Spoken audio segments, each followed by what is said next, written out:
Hi,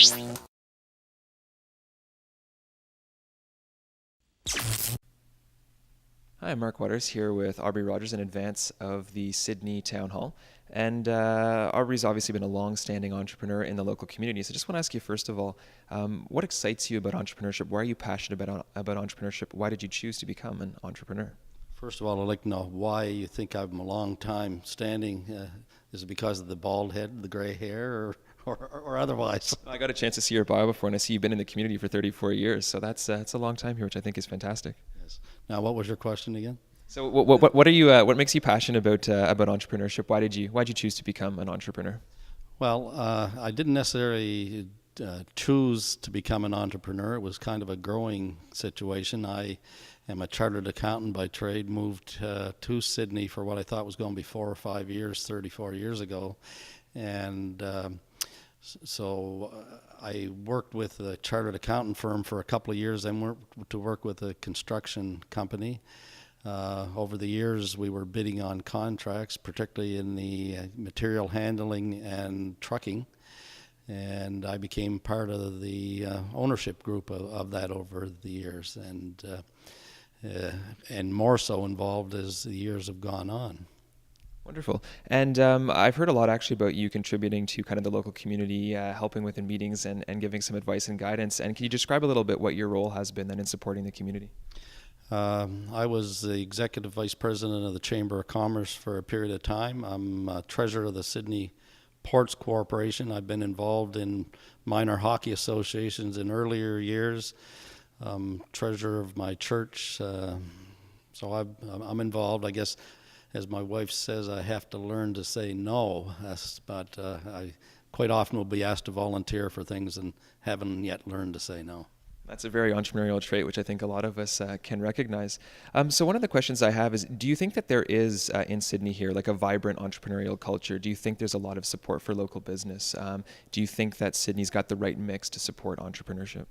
Oh, for sure. There are a lot of private companies here, a lot of small companies, a lot of family-owned businesses. If you look around the Chamber of Commerce as an example, you'll see a lot of small business owners. The heart of the economy here now is small business. We at one point in time had steel industry and coal industry. Those have now gone, so a lot of the necessity is put on the backs of individuals to come up with projects for employment of our people. Yeah, absolutely. And I think we're finding that we really think that entrepreneurship may be a solution to a number of the economic challenges that the country and the province will be facing. So one of the things that I've got to ask then is you obviously know a lot of people in the community, know a lot of the local businesses. Would you say that there are any common challenges that local entrepreneurs are facing that you're aware of? Yes, I think the biggest challenge that all entrepreneurs face, be it here or across Canada, is getting good people. It's particularly more acute here in as much that we are competing with the Fort McMurrays and things of that nature, and a lot of our skilled tradespeople are going out there. We ourselves have experienced our drivers of our trucks. They're working for us one day and suddenly they come up and say, oh, I've got a better offer, head out west. And so it is a real challenge to get and keep good skilled employees. Absolutely, and that is obviously a critical component to small business, which really depends on high quality individuals and a small number of them. I'm wondering then if you're aware of this challenge and whether you or your friends or any of your colleagues in the community have any kind of an idea for how you solve that person challenge. How do you attract and retain people here? Well, you have to pay competitive wages. You have to pay good benefits, and in order to do that, you have to. A lot of our business is contract business, and we have to make the people we're doing work for, make them realize that we require to be paid a good rate so that we can compensate our people properly and be able to retain them. Because in the long run, what's good for us should be good for them, and because we do a lot of work for Nova Scotia Power as an example, and we are their trucks that are traveling on the road, even though they don't have their insignia on them. People know we're transporting product going to their sites, and so they have to look at us as an extension of their operation. Absolutely.